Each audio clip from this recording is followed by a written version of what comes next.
ال 17 حرف مختلفين علشان سبيلنج، يعني زي البريتش والانجليش كده. اقنعني ازاي؟ مش ممكن ده يكون اتحرف او اتلعب فيه.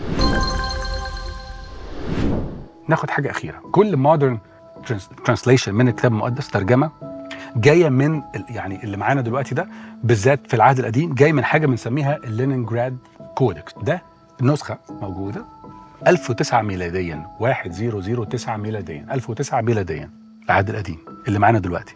لغايه من كام سنه 1947 قلت لكم هنتكلم في الحته دي، اكتشفوا على بعد 6 ساعات من هنا من القاهره، احنا بنصور دلوقتي في راجع حمادي، اكتشفوا اختراع واكتشاف عظيم في التاريخ المسيحي، ديد سي سكرولز. ما عنديش وقت احكي فيها قوي ازاي اكتشفوها، بس 2 عرب كانوا موجودين اكتشفوا جارز، زي الجارز الجميله دي اللي موجوده جواها مخطوطات كتير قوي قوي قوي قوي، منهم 300 مخطوطه بيبليكال كتابيه، منهم اللي بنسميه، ركزوا معايا، النسخه الكامله الوحيده اللي لقوها في المخطوطات دي هي نسخه اشعياء. سفر اشعياء اللي موجود معانا لقوا نسخه منها كامله، ودي النسخه الكامله الوحيده من المخطوطات اللي لقوها، نسخه كامله كانت الاشعياء. المخطوطات دي تاريخها يرجع ل 250 قبل الميلاد، ما بين 258 قبل الميلاد ل 68 ميلاديا. احنا كانت اخر نسخه عندنا كام؟ 1009 ميلاديا.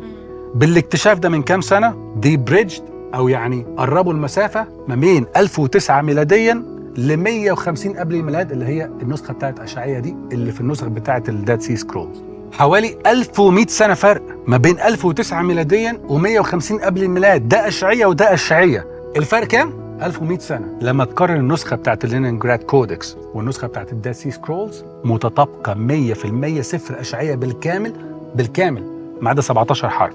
ال 17 حرف مختلفين علشان سبيلنج، يعني زي البريتش والانجليش كده.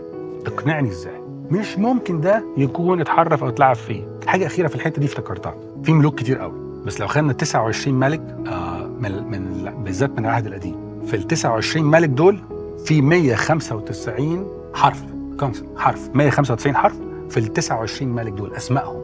لما تقارن ال 195 حرف دول بتوع ال 29 ملك دول اللي موجودين في الكتاب، حروفهم حروف صعبه جدا، اسماء ملوك صعبه جدا، حروف متطابقه 100% ما بين اللي جاء في التاريخ في الكتب التاريخيه والكتاب المقدس. فيا جماعه الكتاب المقدس ما تحرفش، ما تلعبش فيه.